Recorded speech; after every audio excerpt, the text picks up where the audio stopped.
Hey everybody, Kiraj here, and welcome back to the Doctor in Yellow channel. It is good to see you as always.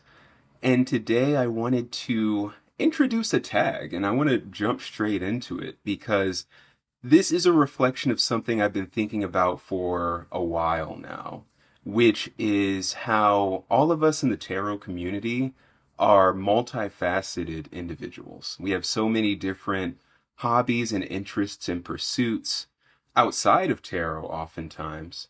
But what got me really thinking more about this concept, the concept for this tag, is how those interests and hobbies and pursuits that are not tarot related can very often contribute to a stronger tarot practice. So I started thinking about that a little bit more, and me like just kind of being a little bit nosy and wanting to know what other people are into and, the things that are of interest to people and the things that are in their lives that they feel make them whole. I want to know more about that. I want to learn about the interests of the community as it relates to tarot. So this tag and the concept behind it are very simple. And the tag is going to be Tarot Full Circle. And the question behind this tag is, what hobby, job, interest, or activity in your life that is not tarot related directly enhances your tarot practice?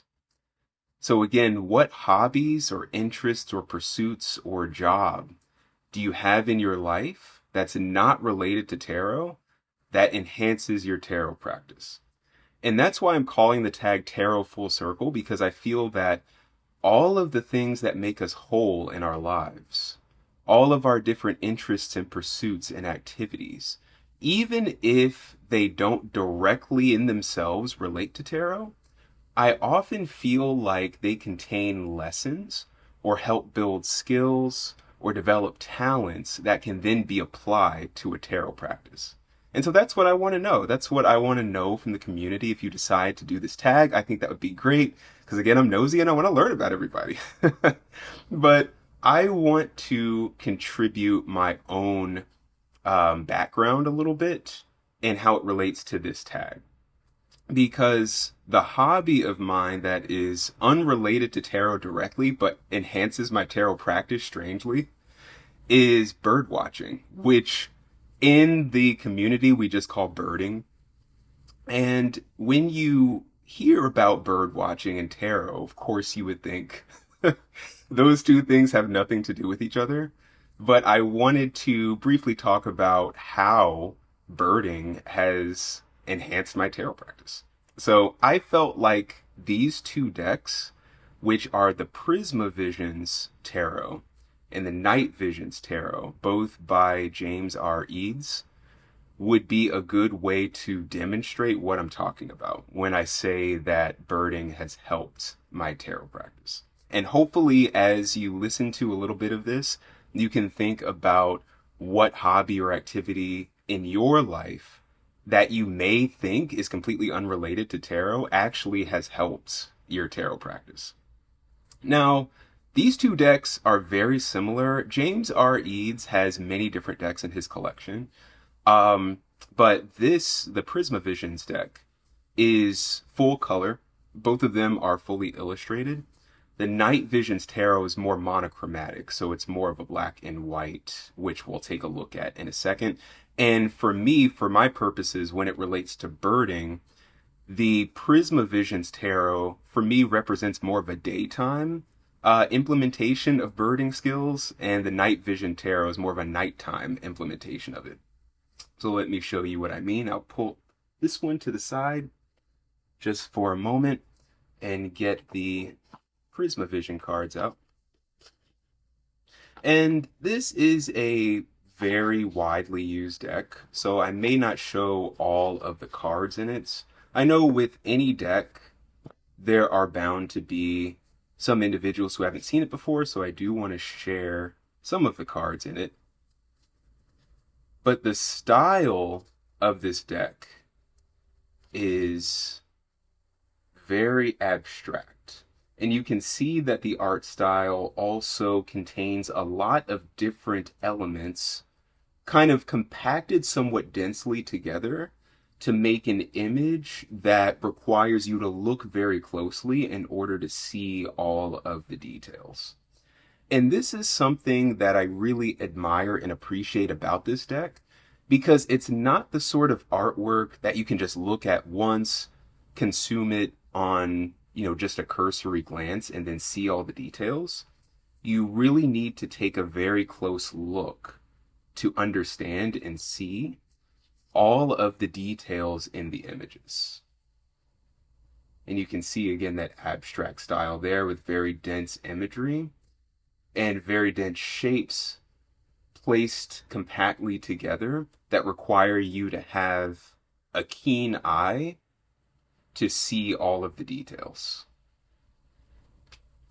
And one thing that's interesting about these decks, if you're not sure, because again, there are always some individuals who are unfamiliar with a certain deck, even if the deck is pretty popular, is with this, the deck is designed, or the cards in the deck are designed to connect together to form a larger, almost mural-like picture.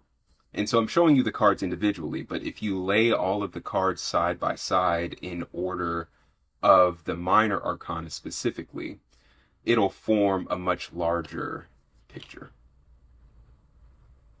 Again, you can see the very dense abstract shapes, and on some of them I want to move a little bit closer.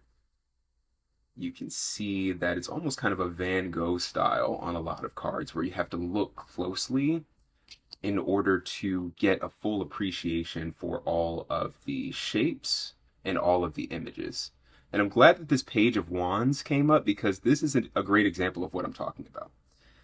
So when I am birding and I'm in the forest, for example, sometimes all you see is just a bunch of trees, a bunch of leaves. You don't see the bird in the trees. You just see the whole of an image of the forest, and you have to look very closely to see the bird that you're trying to find.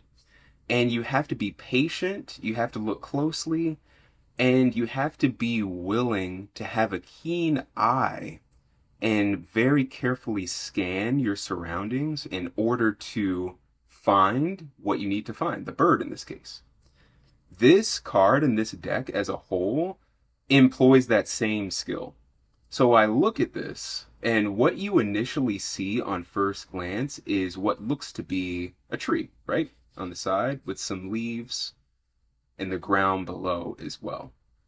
But then when you look more closely, you see the human figure that is within these shapes at the top of the tree. And so when you're looking at this card in a reading and you're trying to identify meaning in it, sometimes you need to look very closely to see that image that will be the breakthrough for you. Sometimes you'll be looking at a card, especially if you read like me, where you take the images into heavy consideration when it comes to getting an intuitive hit and understanding what the card is intending for you to understand. Sometimes you need to sit with it for a while, and the longer you do that, sometimes there can be an image that pops out at you that you may not have initially seen that makes the meaning of the card come together for you in a way that you may not have initially expected.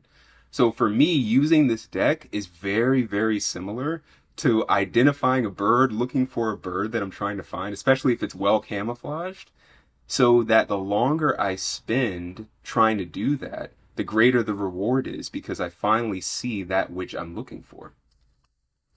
And this deck, in a very surprising way, utilizes that skill in a way that I wasn't expecting.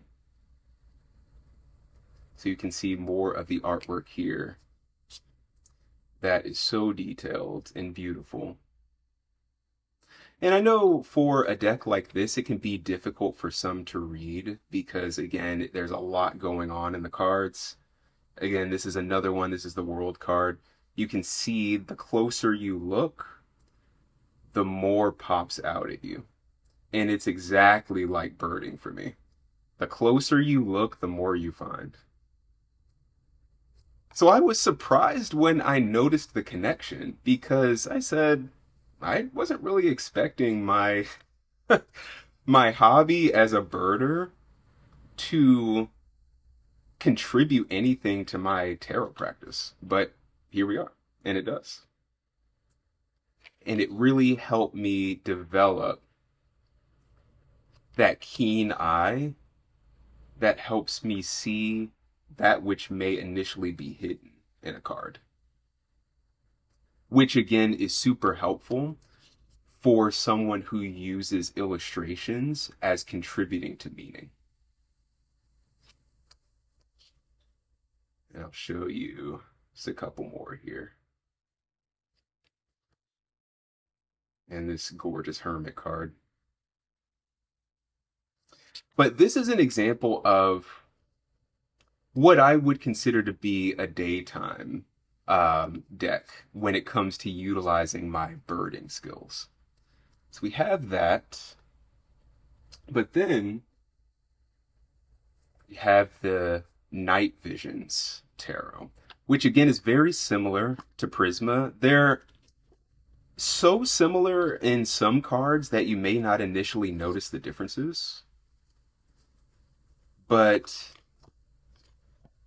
the differences are subtle. But of course, the biggest change, and you can see it has this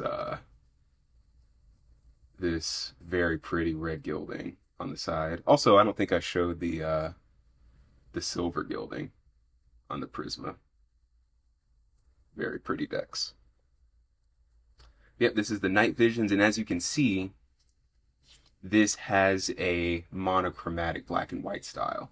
So I feel like this is such a good parallel to birding at night because not only do you have the same dense imagery with a lot of hidden figures and shapes, it's also monochromatic now.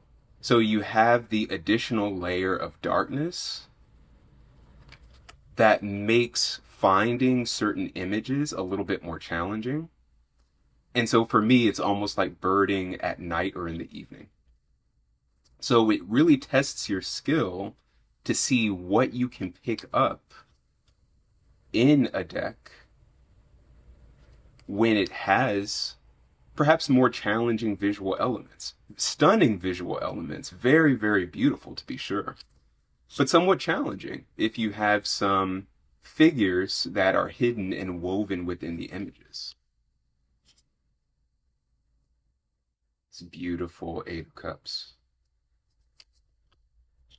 So here, for example, you have the Five of Wands.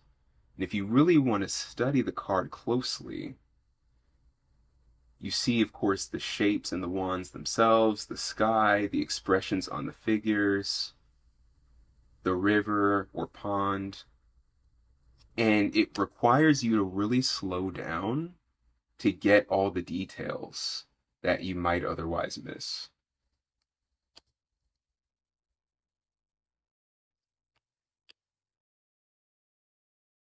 And this is a great deck for that reason. Gorgeous Knight of Pentacles. So the closer you look, just like with the Prisma Visions Tarot, the more you see.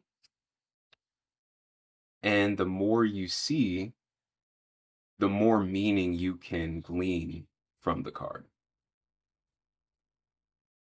You see these butterflies here in this card. So much detail. But again, with the added challenge of having it be monochromatic. So I'm using this deck like, oh, it's just like birding at night. And the better I get at that, the more meaning I can glean from a deck like this. And I'll show just a couple more cards.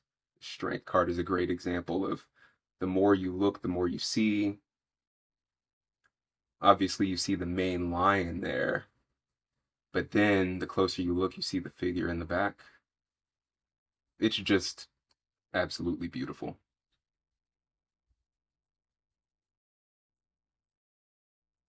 So again, that is what I wanted to briefly introduce. The tag is Tarot Full Circle, and I hope that some of you might choose to participate in this tag because I want to know again if there's anything in your life that you're interested in that is unrelated to tarot that helps very much in this way.